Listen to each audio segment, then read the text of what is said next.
sensitive Mexicans at? Make some noise. They're so quiet. Yeah, we're the reason that Morrissey is still relevant. Yeah.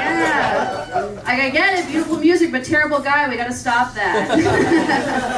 I'm sensitive because bullying runs in my family. Yeah, my abuelo is a great bully, my mom's a great bully. I'm an amazing bully. If anyone wants to test my skills, meet me in the parking lot. I'll tell you what's wrong with you. I've been observing the whole time. I asked my mom one time if there was even a Spanish word for bully. I was like, I don't feel like there is. I feel like it's just a way of life for us. And she was like, no, there is. And I was like, okay, what is it? She was like, I was like, see, there's not one. And she's like, no, wait, it's, boo, leave, you're no fun, fucker. Just too good. Way too good. I speak fluent Spanish. I can thank my mom for that. I used to work at this office where I was the only Spanish speaker, so I got all the Spanish calls, and after a while it started to really bother me. So when people would call in wanting to complain about our company, I would say to them, sí, somos la peor empresa. Me voy a matar esa noche mismo. Muchas gracias. Que tengas buen día. I love the people that are ahead of me, but I will translate. That means yes, we are the worst company, and I am going to kill myself tonight. Thank you so much. Have a good day. I'm not joking when I said I was the only Spanish speaker. My boss had no idea what I was doing. Like if people called in and they wanted to return their furniture, I would say, si regresas esos muebles, voy a venir a tu casa y lo voy a quemar. Muchas gracias. Que tengas buen día. That means if you return your furniture, I'm going to come to your house and I'm going to burn it down. Thank you so much. Have a good day. If you just have a smile and an upbeat tone of voice, no one questions you. Biggest takeaway from any job I've ever had. I love to eavesdrop on private conversations. Any creeps in the crowd? Come on, we all are. One time I was overhearing these two ladies talking, and one of them was telling the other about how she gave birth to all three of her kids at home. And she was saying to her friend, yeah, on the third birth we were trying for an orgasmic birth. And I'm like, oh God, I'm listening. So she keeps going, and she's like, it didn't end up happening, but I think we're gonna try again on the fourth one. And by that point, I started to get kind of upset because the way I see it is if I can't find my G-spot, there's no way a newborn can. That's just science.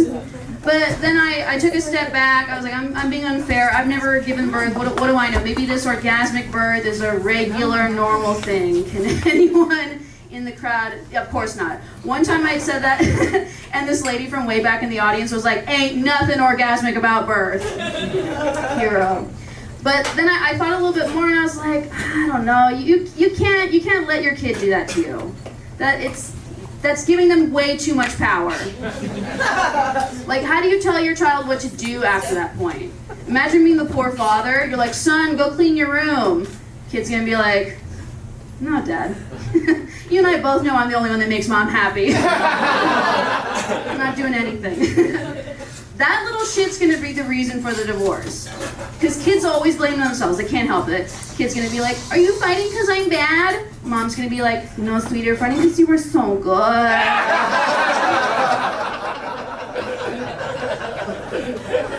If any of you try to have an orgasmic birth, I will be at the hospital. I will punch you. Cautionary tale. Can you all tell I'm not ready to have a kid? Not one bit. I'm really good about taking my birth control. That's my sport. That's my personal sport.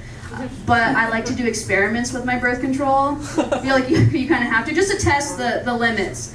One experiment I did was I held the pill in my mouth just to see what it tastes like, and I learned that the pill tastes like sugar.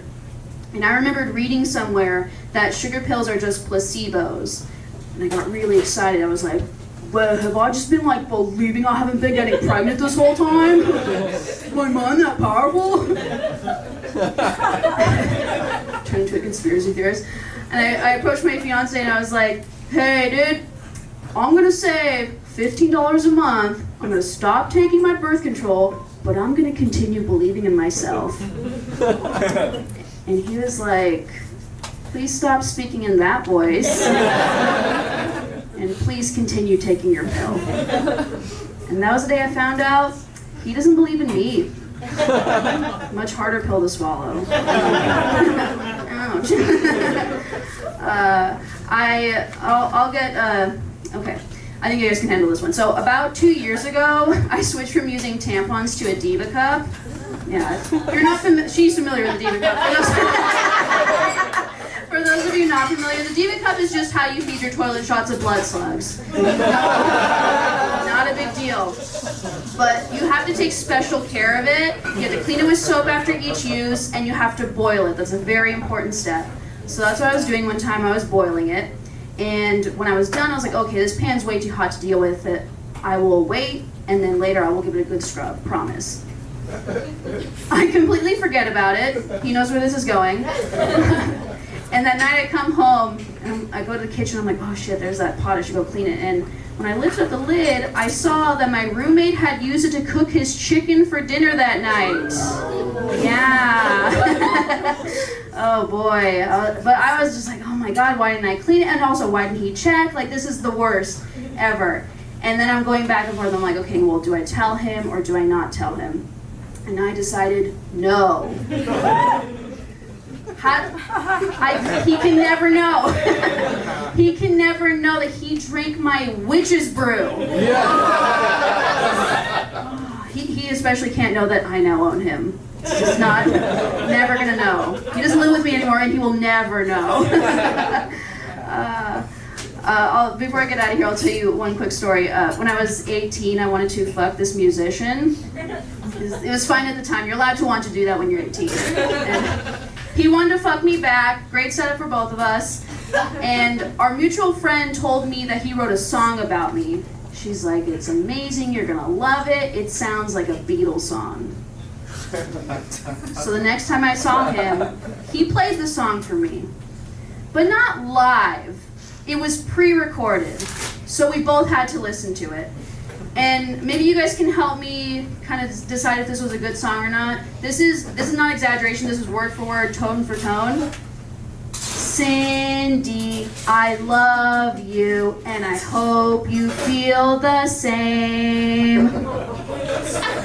Yeah. That, for 3 minutes, while he's like, huh? And I'm like, oh no, buddy, no.